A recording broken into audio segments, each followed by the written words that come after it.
اگر کوئی شخص نماز کا انکار کرتا ہے تو وہ دائرہ اسلام سے خارج ہے، لیکن اگر کوئی سستی کی وجہ سے نماز نہیں پڑھتا، صرف سستی کی وجہ سے نہیں پڑھتا، اللہ کا حکم جانتا ہے، اس کو کہا جائے آؤ نماز کو، تو وہ آگے سے مذاق نہیں کرتا یا نماز کا تمسخر یا استحقار نہیں کرتا، بلکہ بس اپنی سستی کی وجہ سے مسجد میں نہیں آتا۔ جو نماز کو ہلکا جانے، خفیف جانے، وہ بھی دائرہ اسلام سے خارج ہے، وہ کافر ہے۔ لیکن جو شخص اس کو اللہ کا حکم جانتا ہے اور اس کو پڑھنا اپنے اوپر ضروری سمجھتا ہے لیکن سستی کی وجہ سے پڑھ نہیں سکتا، تو اس کے بارے میں علماء کی آراء مختلف ہے۔ حضرت امام اسحاق اور حضرت امام احمد رضی اللہ تعالی عنہما آپ تو فرماتے ہیں کہ ایسا شخص کافر ہے اور اس کو قتل کرنا واجب ہے۔ حضرت امام مالک کا قول ہے کہ، اور امام شافعی کا بھی یہی قول ہے، وہ بھی کہتے ہیں کہ اس کو قتل کیا جائے گا اور بطور ہاتھ قتل کیا جائے۔ حضرت امام اعظم امام ابو حنیفہ علیہ رحمہ آپ فرماتے ہیں کہ بے نمازی کو قتل نہیں کیا جائے گا، بلکہ اس پر تعزیر نافذ ہو۔ یہ حاکم وقت کی ثوابدید پر ہے کہ وہ اس پر کیا سزا دیتا ہے، اور فرمایا اس کو 7 قید کیا جائے گا اور توبہ کے لیے اس کو زور دیا جائے گا۔ اگر وہ توبہ کر لے تو اس کو قید سے باہر نکال لیا جائے گا، ورنہ اس کو قید رکھا جائے گا۔ صحابہ کہتے ہیں کہ ہم کسی عمل کے تارک کو کافر نہیں سمجھتے تھے سوائے نماز کے تارک۔ اور آقا کریم علیہ السلام کا ایک فرمان ہے، من ترک الصلاۃ متعمدا فقد کفر جہارا، جس نے جان بوجھ کے نماز چھوڑی اس نے اعلانیہ کفر کیا۔ امام اعظم امام ابو حنیفہ علیہ رحمہ وہ فرماتے ہیں کہ یہ حدیث محل ترہیب میں ہے، گویا اس نے کافر والا کام کیا، اس لیے آپ یہ فتویٰ دیتے ہیں کہ اس کو قید کیا جائے گا اور نماز کی پابندی کا زور دیا جائے گا، اور وہ توبہ کرے تو اس کو چھوڑ دیا جائے گا۔ لیکن باقی ائمہ بعض کہتے ہیں اس کو حداً قتل کیا جائے، اور امام اسحاق اور امام احمد کہتے ہیں اس کو قتل کرنا واجب ہے۔ تو بے نمازی جو اللہ کے حکم کی پابندی سستی کی وجہ سے نہیں کرتا، یہ اس کے لیے حکم ہے۔ جو شخص تحقیر کرتا ہے نماز کی، ہلکا جانتا ہے، تمسخر اڑاتا ہے یا اس کا انکار کرتا ہے، تو اس کے بارے میں علماء کے اندر کوئی اختلاف نہیں ہے، وہ ائمہ اربعہ کے نزدیک کافر ہے، دائرہ اسلام سے خارج ہے، مرتد ہے۔ لیکن سستی کی وجہ سے نماز نہ پڑھنے والا، اس کے بارے میں علماء کا یہ موقف ہے۔ حضرت غوث اعظم الشیخ سید عبد القادر جیلانی علیہ رحمہ آپ فرماتے ہیں کہ بے نمازی کو مسلمانوں کے قبرستان میں دفن نہ کر۔ حضرت سلطان باغو علیہ رحمہ آپ کا قول ہے کہ بے نمازی سے خنزیر بھی پناہ مانگ۔ حضرت شیخ سعدی شیرازی فرماتے ہیں بے نمازی کو قرض نہ دو، جو اللہ کا قرضہ ادا نہیں کرتا تمہارا قرض کیسے لٹائے گا۔ اب آئیے ہم حضور علیہ السلام کے فرامین دیکھتے ہیں اس حوالے سے۔ حضرت جابر بن عبداللہ انصاری رضی اللہ تعالی عنہ سے مروی ایک روایت، جس کو امام ابو داؤد نے روایت کیا، امام نسائی نے روایت کیا، دیگر محدثین نے روایت۔ آقا کریم نے ارشاد فرمایا، بین الرجل و بین الکفر ترک الصلاۃ، آدمی اور کفر کے درمیان ترک صلاۃ، یعنی بندہ مومن اور بندہ کافر کے درمیان ترک صلاۃ ہے۔ جو نماز پڑھتا ہے وہ مومن ہے، اور جو نماز نہیں پڑھتا تو وہ کافروں والا کام کرتا ہے، یا دیگر ائمہ کے نزدیک وہ کافر ہے۔ یہ ترہیباً نہیں بلکہ یہ حکم ہے۔ اور حضرت نبی رحمت صلی اللہ علیہ وسلم کا ایک دوسرا فرمان ان الفاظ کے ساتھ ہے، بین الرجل و بین الشرک والکفر ترک الصلاۃ، شرک و کفر اور بندہ مومن کے درمیان نماز ترک کرنا۔ حضرت امام ابن ماجہ نے ان الفاظ کے ساتھ روایت کو نقل کیا ہے، بین الکفر والایمان ترک الصلاۃ، ایمان اور کفر کے درمیان نماز کا ترک کرنا ہے۔ اور آقا کریم علیہ السلام کا وہ فرمان جو حضرت انس سے مروی ہے، جس کو طبرانی نے اپنی موجم میں لکھا، بھی آپ کے سامنے میں نے رکھا، کہ حضور نے فرمایا، من ترک الصلاۃ متعمدا فقد کفر جہارا، جس نے جان بوجھ کے نماز چھوڑی اس نے اعلانیہ کفر کیا۔ حضرت ابو ہریرہ رضی اللہ تعالی عنہ سے ایک روایت ہے کہ وہ فرماتے ہیں لا سہم فی الاسلام لمن لا صلاۃ ہو ولا صلاۃ لمن لا وضو نہ ہو، کہ اس شخص کا اسلام میں کوئی حصہ نہیں ہے جو نماز نہیں پڑھتا، اور اس شخص کا نماز میں کوئی حصہ نہیں ہے جو وضو نہیں کرتا۔ وضو کے بغیر نماز نہیں ہوتی، اور نماز کے بغیر اسلام نہیں ہوتا۔ اور اسی روایت کو بالفاظ دیگر حضرت عبداللہ ابن عمر رضی اللہ تعالی عنہ نے حضور سے یوں روایت کیا، طبرانی نے اپنی معجم میں اس کو لکھا، لا ایمان لمن لا امانتہ ولا صلاۃ لمن لا طہور لہ ولا دین لمن لا صلاۃ لہ۔ حضور فرمایا کہ اس شخص کا ایمان نہیں جس میں امانت نہیں، اور اس شخص کی نماز نہیں جس کو پاکیزگی حاصل نہیں، اور اس شخص کا دین نہیں جس کو نماز نصیب نہیں۔ حضرت امام ابن ماجہ نے اس روایت کو اپنے الفاظ کے ساتھ روایت کیا ہے۔ حضرت بریدہ رضی اللہ تعالیٰ عنہ اپنے باپ سے روایت کرتے ہیں اور وہ حضور سے روایت کرتے ہیں۔ حضور علیہ السلام نے ارشاد فرمایا، ان العہد الذی بیننا و بینہم الصلاۃ فمن ترکھا فقد کفر، کہ ہمارے اور ان لوگوں کے درمیان جو معاہدہ ہے وہ نماز کا ہے، جس نے نماز کو چھوڑ دیا اس نے کفر کیا، یعنی ہمارا اور ان کا پھر وعدہ باقی نہیں رہے۔ حضرت امام بخاری نے روایت نقل کی ہے، حضور نے ارشاد فرمایا، من ترک الصلاۃ العصر فقد حبط اعمالہ، جس نے عصر کی نماز چھوڑی اللہ اس کے سارے عمل برباد کر دیتا۔ حضرت ابو ہریرہ رضی اللہ تعالی عنہ سے روایت ہے جس کو امام ابن ماجہ نے اور امام نسائی نے روایت کیا ہے، وہ حضور سے روایت کرتے ہیں، بڑی مشہور روایت ہے۔ حضور نے ارشاد فرمایا، ان اول ما یحاسب بہ العبد بصلاۃہ فان صلحت فقد افلح وانجح وان فسدت فقد خاب وخسر۔ فرمایا قیامت کے دن بندے سے سب سے پہلا حساب نماز کا لیا جائے، اگر اس کی نماز ٹھیک ہو گئی تو وہ فلاح پا گیا، اگر پہلا تول ٹھیک آ گیا تو وہ کامیاب رہے، وانجح اور نجات پا گیا، وان فسدت فقد خاب وخسر، اور اگر پہلا تول ہی ٹھیک نہ ہوا تو پھر وہ ذلیل و رسوا ہو گئے۔ حضرت عبادہ بن صامت رضی اللہ تعالیٰ عنہ سے ایک طویل روایت ہے، وہ کہتے ہیں کہ حضور علیہ السلام نے مجھے 7 چیزوں کا حکم دیا، مجھے وصیت کی کہ ان 7 کاموں کو کرنا ہے۔ ان کے اندر جو دوسری چیز تھی وہ حضور نے یہ ارشاد فرمائی، وَلَا تَتْرُكُوا الصَّلَاةَ مُتَعَمِّدِينَ فَمَنْ تَرَكَهَا مُتَعَمِّدًا فَقَدْ خَرَجَ مِنَ الْمِلَّةِ، کہ جان بوجھ کے کبھی نماز نہ چھوڑنا، جس نے نماز چھوڑی وہ ملت اسلامیہ سے نکل گیا۔ اور حضرت معاذ بن جبل رضی اللہ تعالی عنہ سے بھی ایک طویل روایت ہے کہ حضور نبی رحمت صلی اللہ علیہ وسلم نے ان کو 10 وصیتیں کی تھی۔ حصول برکت کے لیے یہ ساری حدیث میں آپ کے سامنے رکھ دیتا ہوں۔ کہتے ہیں اوصانی رسول اللہ صلی اللہ علیہ وسلم بعشر کلمات، حضور نے مجھے 10 باتیں ارشاد فرمائیں، حکمت سے بری اور رحمتوں سے بری ہوئی ایک ایک بات ہے، ان کے بول بہاروں جیسے اور اصحاب ستاروں جیسے۔ تو اتنا خوبصورت کلام، لہو خورشید کا ٹپکی اگر ذرے کا جگر چیر۔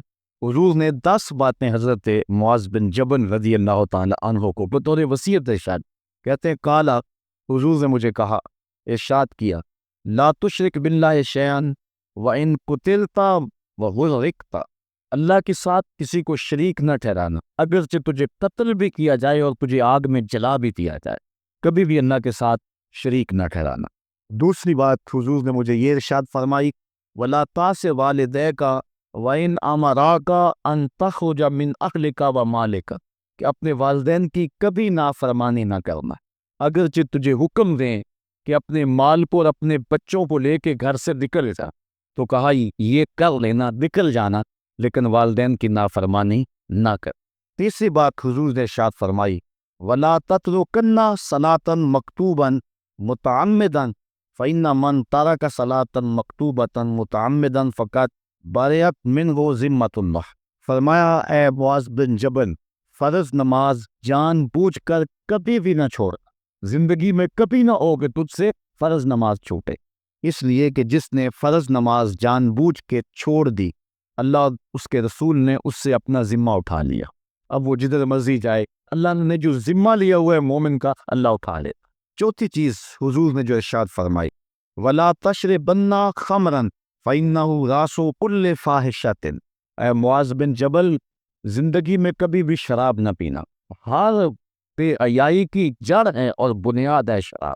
پانچویں چیز کہتے ہیں حضور نے جو مجھے ارشاد فرمائی وہ یہ تھی، وَإِيَّاكَ وَالْمَعْصِيَةَ فَإِنَّا بِالْمَعْصِيَةِ حَلَّ سَخَطُ اللَّهِ، کہا کبھی اللہ کی نافرمانی نہ کروں۔ اللہ کی نافرمانی سے اللہ کی ناراضگی مول لینے والی بات ہے۔ اللہ تعالیٰ کی معصیت سے اس کی ناراضگی جائز ہو جاتی ہے، حلال ہو جاتی ہے۔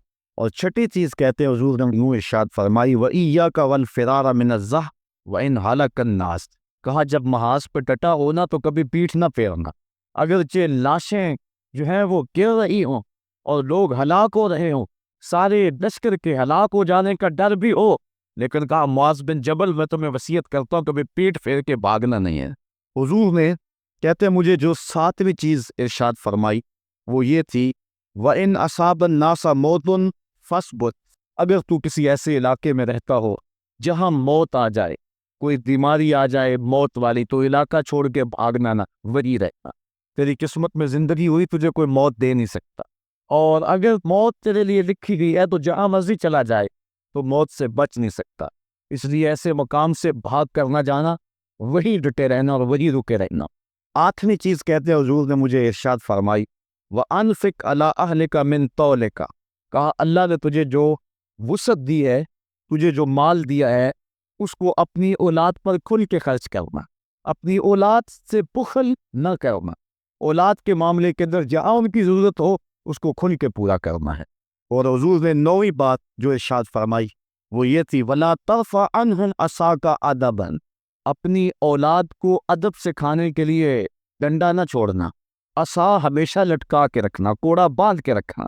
اور 10ویں چیز کہتے ہیں حضور نے جو مجھے ارشاد فرمائی، وَأَحْفِهِمْ فِي اللَّهِ، اپنی اولاد کے دل میں اللہ کا خوف ڈالتے رہنا، اللہ کا ڈر پیدا کرنا اپنی اولاد کے اندر۔ تو نے اپنی اولاد کو یونیورسٹی اور کالجوں تک پہنچایا، بیرون ملک سے بھی تعلیم دلوائی، لیکن اللہ کا خوف نہ سکھایا۔ اللہ کا خوف سکھانا اپنی اولاد کو، ایسے لوگوں کی صحبت میں بٹھانا جن کی صحبت میں بیٹھ کر اللہ کا خوف پیدا ہو جائے، ان کو ایسی کتابیں لا کے دینا کہ جن سے خشیت الہی ان کے سینے میں پیدا ہو۔ اگر تو نے سب کچھ دے دیا، عالی نسب بنگلے دے دی اپنی اولاد کو، تو نے جو ہے وہ بہت اچھی تعلیم دلوا دی اپنی اولاد کو، دنیاوی سوسائٹی کے اندر ان کا وقار بہت بلند ہو گیا، تو نے سب کچھ دے دیا اپنی اولاد کو، اللہ کا خوف نہیں دیا تو کچھ بھی نہیں دیا۔ حضور نے جو 10ویں وصیت حضرت معاذ بن جبل کو کی وہ یہ ہے کہ انہیں اللہ سے ڈراتے رہنا، اللہ تعالیٰ کا خوف اور ان کی خشیت ان کے سینے میں پیدا کرنا۔ اللہ اکبر۔ حضور کا ایک اور فرمان سنیے، حضور نے فرمایا کہ جو شخص نماز چھوڑتا ہے، ایک طویل حدیث ہے جس کا یہ حصہ ہے، وَكَانَ يَوْمَ الْقِيَامَةِ مَعَ قَارُونَ وَفِرْعَوْنَ وَحَامَانَ وَأُبَيِّ بْنِ خَلَف، جو نماز ترک کرتا ہے قیامت کے دن قارون کے ساتھ، فرعون کے ساتھ، حامان کے ساتھ اور ابی ابن خلف کے ساتھ کھڑا کر دیا جائے گا۔ جس صف میں اللہ کے دشمن کھڑے ہوئے ہوں گے، بے نوازی کو بھی اس صف میں کھڑا کر دیا جائے گا۔ کتنی رسوائی، کتنی ذلت! کوئی بندہ یہ گوارا کرتا ہے کہ مجھے اس صف میں کھڑا کر دیا جائے جس میں دشمنان خدا کھڑے، دشمنان رسول کھڑے، میری کوئی بہن، میری کوئی بیٹی کیا یہ گوارا کر سکتی ہے کہ اس کو حضور پہ کانٹے پھینکنے والی ام جمیل کے ساتھ کھڑا کر دیا جائے، اس کو حضور کو اذیت دینے والی عورتوں کے ساتھ کھڑا کر دیا جائے؟ نہ میری کوئی بہن اور نہ کوئی میری ماں اس بات کو گوارا کرتی۔ تو جب ہم یہ گوارا نہیں کرتے تو پھر ہمیں عزم کرنا چاہیے کہ آج کے بعد نماز نہیں چھوڑنی۔ میں نے کسی جگہ پہ یہ بات بیان کی اور ساری گفتگو اسی عنوان سے ہوئی، کچھ ماحول ایسا بنا ہوا تھا، تو مجھے بعد میں صابر نامی وہاں کے ایک ساتھی نے فون کیا 2 یا 3 دن کے بعد، کہنے لگا کہ ہماری بستی میں ایک شخص بھی بے نمازی نہیں رہا ہے۔ اس حدیث کا زور اتنا ہے، اس حدیث کا وزن اتنا ہے۔ تو کوئی شخص یہ گوارا کرتا ہے کہ مجھے دشمنان خدا کی صف میں کھڑا کر دیا جائے، جن دشمنوں کے چہروں پہ تالپول بلی ہوئی ہوگی اور ان پر لعنتیں برس رہی ہوگی اور دنیا کے اوپر سب سے رسوائی زیادہ ان لوگوں کو ہوگی، تو کوئی شخص بھی یہ گوارا نہیں کرتا۔ ہم تو ان کے سائے سے بھی بچنا چاہتے ہیں۔ میرے مالک، ہمارا حشر ان کے ساتھ نہ کرنا، ہمارا حشر تو ابو بکر عمر کے ساتھ کرنا، ہمارا حشر تو عثمان غنی کے ساتھ کر دینا، ہمارا حشر تو مولا کائنات کے ساتھ کر دینا۔ مالک، ہمارا حشر بریلی کے امام احمد رضا کے ساتھ کر دینا، ہمارا حشر امام غزالی کے ساتھ کر دینا، بلال حبشی کے ساتھ کر دینا، ہماری آرزویں تو یہ ہیں، ہماری تمنائیں تو یہ ہیں. ہم تو کہتے ہیں مولا کل قیامت کے دن اٹھے تو داتا کے قدموں میں اٹھے، خواجہ اجمیری کی چوکھٹ سے اٹھے. ہم اٹھے تو شاہ نقشبند بخاری کا جلوس آگے ہو، ہم اس جلوس کے ساتھ شامل ہوں. خواجہ معین الدین چشتی کی غلامی میں اٹھے، ہم حضرت غوث اعظم کی نوکری میں اٹھے، حضرت شیخ شہاب الدین کی نوکری میں اٹھے. ہماری آرزویں تو یہ ہیں، ہماری تمنائیں تو یہ ہیں. لیکن اگر ہم یہ چاہتے ہیں کہ ہم ان لوگوں کے ساتھ اٹھیں تو پھر ایک نماز بھی ترک نہیں کرنا ہو. اور اگر نماز ترک ہو گئی تو کتنی بڑی سزا ہے، کتنی بڑی رسوائی ہے، کتنی بڑی ذلت ہے. اور یہ آپ کے رسول کا فرمان ہے، اللہ اکبر، کہ قیامت کے دن وہ شخص جو نماز نہیں پڑھتا، قیامت کے دن اس کو دشمنان خدا کی صف میں کھڑا کر. یہ ہو نہیں سکتا کہ ہم نے یہ حدیث سن لی اور اب نماز کا دن چھوڑے. آج عزم کر کے اٹھیں، اور اولاد نہیں آئی، بیٹیاں نہیں آئیں، گھر والے نہیں آئے، لیکن جا کے اس بات کو گھر میں نافذ کرنا ہے، اس کو حکماً نافذ کرنا ہے گھر کے اندر. ہمارا گھر ہو رسول اللہ کی امتی کا، اور گھر میں کوئی بے نماز ہوئے، یہ حکم دینا ہے. وَأَمُرْ أَهْلَكَ بِالصَّلَاةِ، فرمایا اپنے گھر والوں کو نماز کا حکم دو. اس گھر میں نحوست ہوتی ہے جس گھر میں بے نمازی ہوتے ہیں. اس لیے آج ہم یہاں سے عزم کر کے جانا ہے کہ آج کے بعد ہم نماز نہیں چھوڑیں گے انشاءاللہ. اتنے زور سے کرو کہ شیطان کا کلیجہ پھٹ جائے. اللہ ہماری اس انشاءاللہ کو قبول قبول کرے. اللہ ہم کو پنجگانہ سجدے کی توفیق. کتنا بد نصیب ہے شخص کہ جس کی پیشانی اس کی حضور جھکتی نہیں. سارا دن کبھی کسی کو سیلوٹ کرتا ہے، کبھی کسی کو سیلوٹ کرتا ہے. کہتا میرے اس سے بھی تعلق ہونے چاہیے، اس سے بھی واسطہ ہونا چاہیے، اس سے بھی رابطہ ہونا چاہیے. کبھی دنیا میں کام پڑ جاتا ہے، اس سے بھی تعلق رہنا چاہیے میرا. کہاں کہاں صبح سے لے کر شام تک سلوٹ مارتا ہے، ایک اللہ کی حضور نہیں چکا جاتا. اقبال علیہ رحمہ کہتے ہیں ایک سجدہ جسے تو گراں سمجھتا ہے، ہزار سجدے سے آدمی کو دیتا ہے نجات. آؤ اللہ کی حضور بندگی کا سر جھکائیں. تو یہ کتنی عبرتناک جو ہے اور کس قدر جو ہے وہ فکر انگیز حدیث ہے. وَقَانَ يَوْمَ الْقِيَامَةِ مَعَ قَارُونَ وَفِرْعَوْنَ وَهَامَانَ وَأُبَيِّ بْنِ أَبِي خَلْفَ. وہ شخص ان بد نصیب لوگوں کے ساتھ کھڑا ہوگا جس کو نماز کی توفیق نہیں. آپ نے حدیث و نماز سے بارہا سنی، حدیث طویل ہے. آقا کریم معراج کی رات گئے تو وہاں مختلف لوگوں کو مختلف عذابوں میں مبتلا دیکھا. کسی کی انتڑیاں کٹ کٹ کے گر رہی تھی، کسی کا منہ چیرا جا رہا تھا، کسی کی زبان لوہے کی کینچیوں سے کاٹی جا رہی، کسی پر کھولتا ہوا پانی ڈالا جا رہا تھا، کوئی جو ہے وہ سران والا گوشت کھا رہا تھا، کسی کے جسم میں لوہے کی بیخیں ٹھونکی جا رہی تھی. لیکن ایک قوم کو حضور نے دیکھا، ایک بھاری پتھر سے ان کا سر کچلا جاتا ہے، اور پتھر کے واپس آنے تک دوبارہ صحیح ہو جاتا ہے، پھر کچلا جاتا ہے. حضرت جبریل امین سے حضور نے فرمایا کہ یہ کون لوگ ہیں؟ یا جبریل من ہاؤلائے، یہ لوگ کون ہیں کہ ان کے سر پتھروں سے کچلے جا رہے ہیں؟ قال ہاؤلائے الذین تثاقلت رؤوسہم عن الصلاۃ المکتوبہ. کہا یہ وہ بد نصیب لوگ ہیں کہ فرض نمازوں سے جن کے سر بوجھل رہتے تھے، نمازیں پنجگانہ فرض بھی نہیں پڑھا کرتے تھے، یہ وہ بد نصیب ہیں، آج ان کے سر کوٹے جا رہے ہیں. یہ تھوڑی سی زندگی ہے، تھوڑی سی زندگی، 60-70 سال بڑی زندگی ہو وہ مگر نصیب ہو جائے تو پتہ نہیں ہے کہ کل ہمارا آنے والا کہاں ہے. کتنا غافل اور بد نصیب ہے وہ شخص کہ جس کو سجدہ نصیب. سجدہ تو بندگی کا نام ہے. زندگی آمد برائے بندگی، زندگی بے بندگی شرمندگی. بندہ تو ہے ہی بندگی میں. کسی شخص نے راستے میں جاتے جاتے چائے کی پیالی پلا دی ہو نا بازار میں، تو ہم جب بھی اس گلی سے گزرتے ہیں اس کو سلوٹ کر کے جاتے ہیں، السلام علیکم. یار اس سے بڑے سلام لیتے ہو، یہ بڑا محبت والا، بڑے اخلاق والا ہے. یار جس نے چائے کی پیالی پلا دی ایک مرتبہ، اس کو تو جاتے آتے سلام کر کے جاتے ہو. جس رب نے زندگی بخشی ہے، جس رب نے جو ہے وہ ساری بقائیں عطا کی ہیں، اس کے حضور میں جھکا جاتا ہے. کتنا متکبر شخص ہے جو اللہ کے حضور نہیں جھکتا. اللہ اکبر. کہا یہ وہ بد نصیب لوگ ہیں فرض نمازوں سے جن کے سر بوجھل رہا کرتے تھے. اللہ اکبر. حضور نبی رحمت صلی اللہ علیہ وآلہ وسلم نے ارشاد فرمایا نماز چھوڑنا تو خیر بہت بری بات ہے.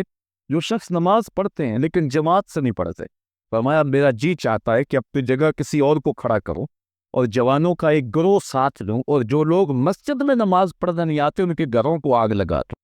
رحمت للعالمین آقا فرما رہے ہیں کہ ان کے گھروں کو آگ لگا دو. کتنا غصہ ہے ان لوگوں پر جو مسجد میں آتے ہیں نماز نہیں پڑھتے، اور جو پڑھتے ہی نہیں